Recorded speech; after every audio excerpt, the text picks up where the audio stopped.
అంబాటి రాంబాబు గారు నిన్న చంద్రబాబు నాయుడు గారిని ఒక మాట అయితే అనడం జరిగింది. ఒక మాట ఏంది చాలా మాటలు అన్నారు. సో, అంబాటి రాంబాబు గారు అలాంటి మాటలు అనడం తప్పు కాదు అని చెప్పి కొన్ని యూట్యూబ్ ఛానెల్స్ అయితే వెనకేసుకొస్తున్నాయి.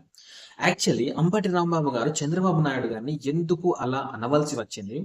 అలా అనడానికి గల కారణాలు ఏంటి? అలాగే ఇంకో విషయం ఏంటి అంటే ముఖ్యంగా ఇలాంటి వ్యక్తులు ఇలా పిచ్చి పిచ్చిగా వాగితే మనం ఏం చేయాలి అనేది కూడా ఈ వీడియోలో క్లియర్‌గా మాట్లాడాలి. గత 7 సంవత్సరాలుగా ఆంధ్రప్రదేశ్‌లో ఎంత నీచమైన రాజకీయాలు నడుస్తున్నాయంటే చాలా నీచాతి నీచమైన రాజకీయాలు నడిచాయి. అయితే చంద్రబాబు నాయుడు గారు సీఎం అయిన తర్వాత పవన్ కళ్యాణ్ గారు వీళ్ళ హయాంలో రాజకీయాలు ఇప్పటివరకైతే చాలా బాగున్నాయి. అయితే మళ్ళీ ఆ నీచ రాజకీయం అనేది మొదలైందన్నమాట. ఎలా? ఈ వైసీపీ వాళ్ళు ఎవరైతే ఉన్నారో వాళ్ళు. ఇక్కడ నాకు ఏ పార్టీకి కూడా నేను సపోర్ట్ అయితే చేయడం లేదు. అది మీరు ఫస్ట్ గమనించాల్సిన విషయం. ఎందుకు అంటే నిన్న రీసెంట్‌గా అంబాటి రాంబాబు గారు ఏమని మాట్లాడారు అంటే ఒక్కసారి ఈ చిన్న క్లిప్ చూడండి. సో, ఇలా మాట్లాడిన వ్యక్తి ఒక హోదాలో ఉండి, ఒక ప్రజానాయకుడు అయ్యుండి, ఈ విధంగా మాట్లాడితే ఎలా ఉంటది? యాక్చువల్లీ చెప్పాలంటే వైసీపీ వాళ్ళు మొత్తం అందరూ కలిసి ఇలా ఇష్టం వచ్చినట్లు పవన్ కళ్యాణ్ గారిని, అలాగే లోకేష్ గారిని, అలాగే చంద్రబాబు నాయుడు గారిని ఇలా ఇష్టం వచ్చినట్లు మాట్లాడడం వల్లనే వాళ్ళ ఓటమి వాళ్ళ ఓటమికి మొదటి మెట్టయింది. సో, వీళ్ళు ఇలా మాట్లాడడం వల్లనే ఈనాడు టీడీపీ గెలిచింది. ప్రజలు ఆలోచించారు. మళ్ళీ ఇలా నీచంగా మాట్లాడడం మళ్ళీ మొదలుపెట్టారు. అరే ఏంటి అంటే, ఒక కాంట్రోవర్సీ తర్వాత ఒక కాంట్రోవర్సీ వాళ్ళే తీసుకొచ్చి, వాళ్ళే దాని మీద రుద్ది జనాలకు మరోటి పోర్ట్రే చేయాలని అనుకుంటున్నారు. యాక్చువల్లీ ఇది ఎలా వచ్చింది అంటే, తిరుపతి లడ్డు ఇష్యూ ఏదైతే ఉందో, ఆ లడ్డు విషయంలో సీబీఐ ఒక రిపోర్ట్ అయితే ఇచ్చింది. అరే పలానా లడ్డూలో ఈ ఈ పదార్థాలు కలిసాయి అని చెప్పి. సో, ఇప్పుడు ఈ యూట్యూబ్ ఛానెల్స్ ఉన్నాయి కదా! టీడీపీకి సంబంధించిన యూట్యూబ్ ఛానల్స్, అలాగే జనసేనకి సంబంధించిన యూట్యూబ్ ఛానల్స్, జనసేనకి సపోర్ట్ చేసే యూట్యూబ్ ఛానల్స్ ఏం చేశాయంటే, ఆ సీబీఐ ఒక రిపోర్ట్ అయితే ఇచ్చింది. లడ్డూలో ఈ పదార్థాలు కలిసాయి అని చెప్పి. సో, ఆ యూట్యూబ్ ఛానల్స్ అన్నీ ఏం చేశాయి? సో, ఇవి జంతు కొవ్వుకి సంబంధించిన పదార్థాలు ఇవి అని చెప్పి యూట్యూబ్‌లో చెప్పడం స్టార్ట్ చేశారు. సో, జనాలందరూ కూడా నమ్మారు ఈ విషయాన్ని.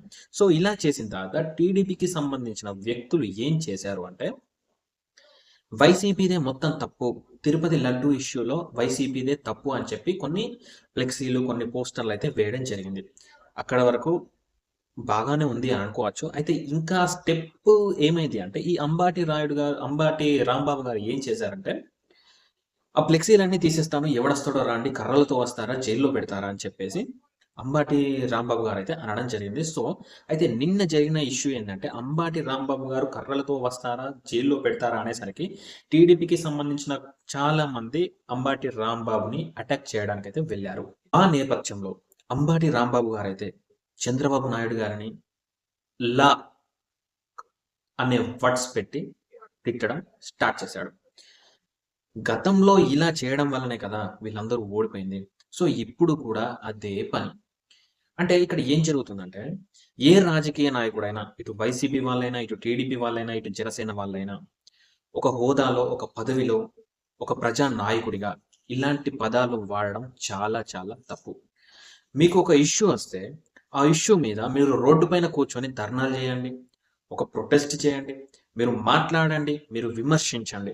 అంతేకాని ఇలా ఇష్టం వచ్చి మాట్లాడడం, ఇలా ఇష్టం వచ్చినట్లు దూషించడం అనేది చాలా మటుకు తప్పు. అయితే ఇక్కడ టీడీపీ వాళ్ళది కూడా చాలా తప్పే ఉంది.